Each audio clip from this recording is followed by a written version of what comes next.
The Aussie housing market slows sharply as Melbourne prices go backwards. Aussie shares and Wall Street have one of their best months on record, but can it last? And what happens when the boss of BHP starts dating the boss of Canadian National Railway? Well, it ain't romantic. Welcome to Fear and Greed Business News, Australia's best business podcast. It is Monday, the 4th of December 2023. I'm Michael Thompson, and good morning, Sean Aylmer. Good morning, Michael. That BHP Canadian National Railway story is a cracker.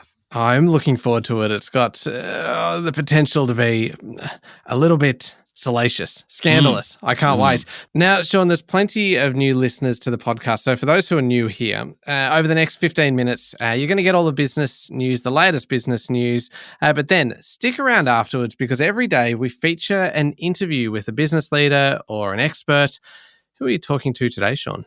I'm talking to Dr. Kevin Hebner, Global Investment Strategist at Epoch Investment Partners, all about AI, artificial intelligence, how it's going to impact jobs, the sectors that are exposed, and what it means for investors. And he has a really interesting take on the big tech companies in the US. They're kind of out of favour at the moment, not to Dr. Kevin Hebner. Now, we're not an investment advice podcast, of course, but if you are interested in investing, definitely worth listening to Kevin. Yeah, and as I mentioned, that comes up after the main show, so stick around for that one. But the main story this morning, Sean, growth in house prices is slowing sharply with national average home price appreciation in November coming in at 0.6%. Now, that's down from a peak of 1.2% in May. In other words, the pace of growth has halved. In Sydney, the growth rate was just 0.3%. In Melbourne, prices went backwards, falling 0.1%. And the Southern Capital's annual pace of growth is just 3%, compared to more than 10% in Sydney. Prices in Hobart and Darwin also went backwards last month, whereas in Perth, prices were up nearly 2%. Over the past year, that city is leading the way with appreciation of 13.5%. Brisbane and Adelaide also recorded 1% plus growth rates in November. Prices in Perth, Brisbane and Adelaide are at record highs. Sydney's more or less there. So the housing market, with the notable exceptions of Melbourne and Hobart, has recovered from last year's slump. But the oomph has really gone from the market. Interest rates are gaining the upper hand. That's the bottom line. And if the trend continues, it's going to be a very tough 12 months, particularly for Sydney and Melbourne. Oomph is a technical term when it comes to the property market, isn't it? Yeah, absolutely. So why has this happened? Why the turnaround? Well, I'm relying on Shane Oliver, Chief Economist at AMP, to help me out here. New listings have been trending up, and there's a high risk of increased listings by distressed sellers based on the Reserve Bank's own analysis. Roughly 1 in 7 home borrowers in July were cash flow negative. That's where income is less than essential living and mortgage costs. 1 in 7. That's a lot of people. This is now likely to be higher than back in July because things have gotten tougher. That certainly puts pressure on budgets. Directly or indirectly, it's hard to see this not leading to a further increase in house listings. Now, immigration levels have likely peaked. The rental crisis is improving, albeit slowly, and lower rates are still some way off. Put all that together, you've got a reason for the mortgage market to slow appreciably. In fact, Shane Oliver reckons house prices will actually fall about 5% next year. So are we starting to see it happen now then, or whether, just take the most recent weekend as an example, were the auctions hit? Not really, but you wouldn't say the market's booming. It was a solid weekend for auction results, 67% national preliminary clearance rate from almost 3,000 auctions across the capital cities. That's a lot of auctions. Kind of a solid result. The clearance rate in Sydney was stable at 68.5%. Melbourne was a bit better than the previous week at 64.6%. Now, Melbourne had 1,380 homes going to auction. Brisbane came in at 76.1%, Adelaide 77.4%. So, those numbers are okay, but they're not what they were just a few weeks, certainly a couple of months ago, when the clearance rates were much, much higher. So I think we're starting to see it already. And if Shane Oliver's right, that's a decrease of 5% in house prices. People are going to feel that. All right, away from property now. How did the local share market perform on Friday? It was a down day Friday with the S&P ASX 200 closing at 7,073 points. That was off 0.2%. But for the week, the bourse was up 0.5%. Now, 10-year bond yields continue to slide on the back of good news on inflation. That's helping local equities. Take a bigger picture look. For the month of November, Aussie shares were up 4.5%. That's a pretty good effort and comes on the back of a less threatening inflation interest rate environment, while geopolitical factors are just a touch less scary at the moment, shall we say. Also, December is normally a pretty good month for equities in Australia. In fact, over the past 40 years or so, April has been, on average, the best month for the Australian All Ords, followed by July and then December. Now, the worst month has been September. There's plenty of reasons why the markets don't always do what they do historically, but still, 4.5% in November. December's normally a good month. Might be a good end of year. Michael? Why? I might be asking you something that you can't answer just off the cuff like this, Sean, but for there to be a trend over such a long period of time, what does it say about December that would lead to a good month for equities? Well, they talk about a Santa Claus rally, but that's just a way of naming something which they probably don't quite understand. I don't know the answer. There are so many specific factors for that particular year. So the COVID years, very specific factors. 2007, when there was the GFC, kind of was at the end of the year. So they're all downsides. But, maybe people towards the end of the year trying to get to December 31, trying to boost their balance sheet, maybe that's involved. But, I don't actually have an answer, and I'm just talking around in circles at the moment. So let's just move on. Okay, gladly. I just find these things fascinating. And when you can see a trend like that, but often maybe it's a case that the trend doesn't necessarily have one individual reason. There might just be a whole bunch of them. Yeah, I think that's right. I think all markets are very individual, and so what's happening in the moment makes a big difference. Okay. International markets, what's going on there? Well, let's keep on this monthly theme. So Wall Street rose over the weekend and the S&P 500 finished November up 8.9%. Now, that's one of the best Novembers on record. That's saying something because November, over the past 40 years, has been the best performing month on average for US stocks. And this last November was better than any of those over the previous 40 years. Wall Street has benefited from inflation indicators all suggesting the pace of price rises are slowing. US Federal Reserve Chair Jerome Powell spoke over the weekend, and while he said that further rate hikes were not off the table, he added that considerable progress has been made in reducing inflation, and the Fed is now moving carefully. That certainly helped Wall Street. Otherwise, in international markets, oil prices were down despite a new OPEC plus oil production cutback. Traders doubt the voluntary cuts will actually be implemented. The price of gold hit a record high. Iron ore and copper prices are also stronger, and the Aussie dollar is trading above 66 US cents. All right, there is a bit going on. We'll be back in a moment with the rest of the day's business news.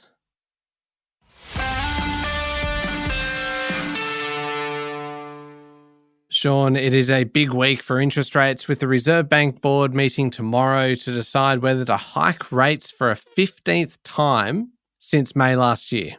The sense among economists is that the central bank won't do anything tomorrow, but they could well move at the next meeting in February next year. By then, they will have December quarter inflation data. Last week, Reserve Bank Governor Michelle Bullock said the central bank needed to be careful about rate rises, and she's wary that some people are being hit much harder than others. Bullock also said that households and businesses are actually in pretty good shape, or in pretty good position, I think was the phrase she used, and households coming off fixed rates are doing fine. So that suggests she's reasonably comfortable with the state of the economy, and she will do something if she needs to. However, of course, the fact that she also wants to be careful about rates, a bit like Jerome Powell said in the US, kind of code word for, let's just wait and see. And Sean, there's also plenty of M&A news this week, and today in particular is a really big day. You've got the shareholders of Origin voting on whether to accept Brookfield EIG's near $20 billion bid, and at the same time you've got the ANZ Suncorp Bank $4.9 billion deal going before the Australian Competition Tribunal today. Starting with that last one, the ANZ Suncorp Bank hearing, the tribunal hearing, the ACCC has already said no to the deal, worried about competition concerns. ANZ has appealed that decision, and if it wins over the next 9 days, it gets Suncorp Bank. If not, it doesn't get the Queensland-based operation. For the life of me, Michael, and I know that I know only a fraction of the information that was before the Australian Competition and Consumer Commission, But for the life of me, I don't understand in a world of technology-based banking why the deal got knocked back. Even the Queensland government has gotten itself involved, siding with the merger at the tribunal. So it's going to speak for the merger. Now, an interesting aside in this one is that Bendigo and Adelaide Bank, which is worth about the same as the Suncorp Bank, or it's worth about $5.1 billion, just over their $4.9 billion bid, it's told the tribunal it could make a compelling offer for the Suncorp Bank if necessary. Anyway, that's over the next couple of weeks. Then there's Origin. Aussie Super has 17.5% of shares in Origin. It doesn't want the deal to go ahead. To pass, the deal needs 75%. It's got Buckley's. And given the offer is about $9.36 and Origin share price closed at $8.18 on Friday, everyone knows it has Buckley's. Not sure what happens next. Oz Super suddenly has plenty of power at Origin, but it will want to make sure it can extract plenty of value given they've knocked the bid back. There'll be a bunch of other shareholders very, very keen for Aussie Super to somehow get value out of Origin because they're the one that have scuppered this deal. And $9.36 versus $8.18. Anyway, we'll see what happens. I've got to say, Sean, it is a great time to have a business news podcast, isn't it? It is. It always is, Michael. So much going on all the time. But these are big things. These are big kind of events, and they're kind of like cliffhangers and things, aren't they? Like you just don't know what's going to happen right up until the final moment. Kind of, it's like on Australian Idol when they're announcing the winner, all this kind of stuff. I very like Australian Idol. I often think of Fear and Greed and Australian Idol in the same sentence. I think of it in the same sentence. That doesn't make any sense. No, it doesn't make any sense whatsoever. We shall move on once again very quickly. Sean, the states are pushing to make the current $5 billion GST top-up permanent ahead of this week's National Cabinet. Another big event this week. Oh, another one. The Council on Federal Financial Relations, which includes Treasurer Jim Chalmers and his state and territory counterparts, met on Friday. And the states want to extend the $5 billion top-up beyond the 2027 financial year, which is when it's due to cut out.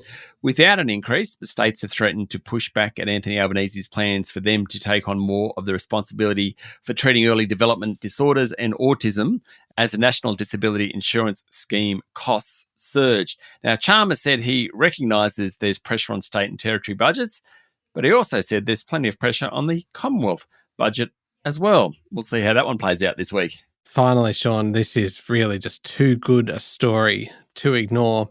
In a particularly romantic move, BHP boss Mike Henry and Canadian National Railway Chief Executive Tracy Robinson have both received board approval to date. It used to be about flowers, champagne, chocolate, a little poetry perhaps. Now, Michael, it's all about corporate governance. Oh, dear.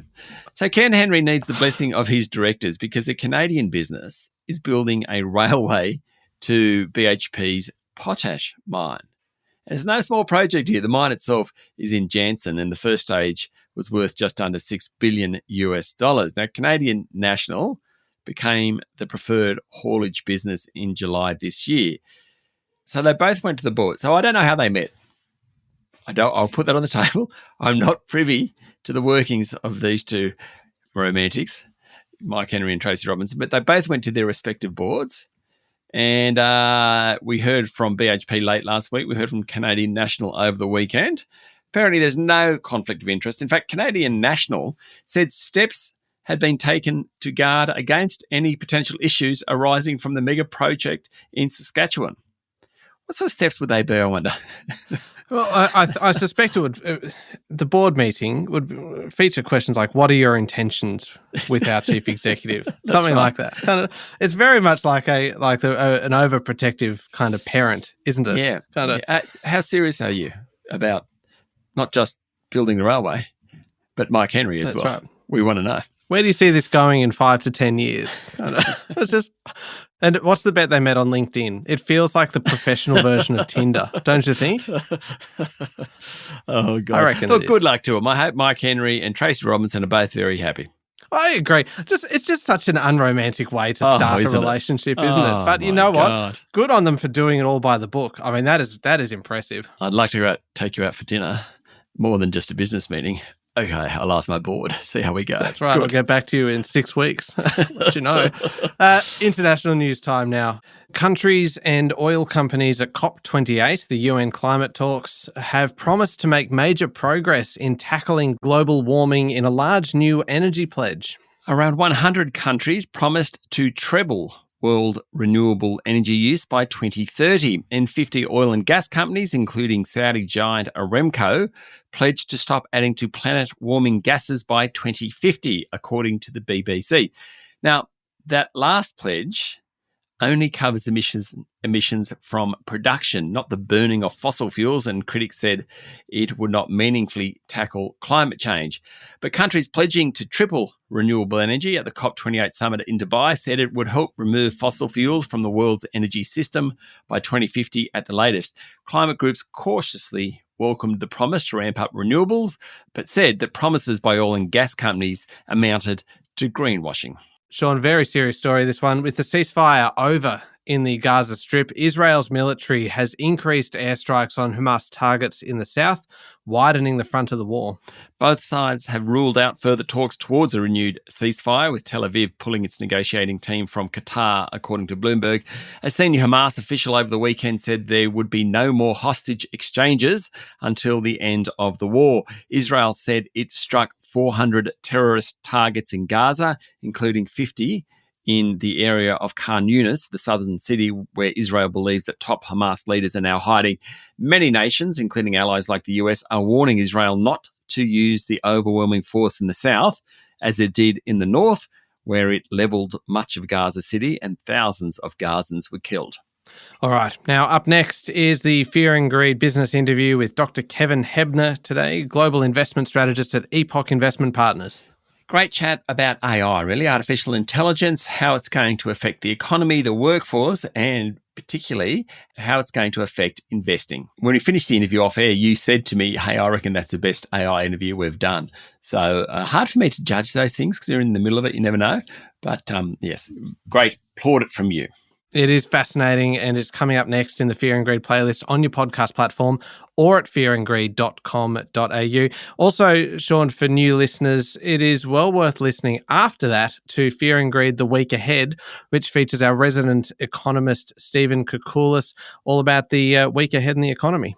Yes, he's very excited because it is a very big week in the economy. We get the Reserve Bank tomorrow making a decision on interest rates. We also get GDP figures, economic growth figures for the September quarter. So we go through that, talk about where the economy's up to. Stephen, in his enthusiastic way, kind of is a great guide for how to think about the economy, and that's exactly what he's doing this morning.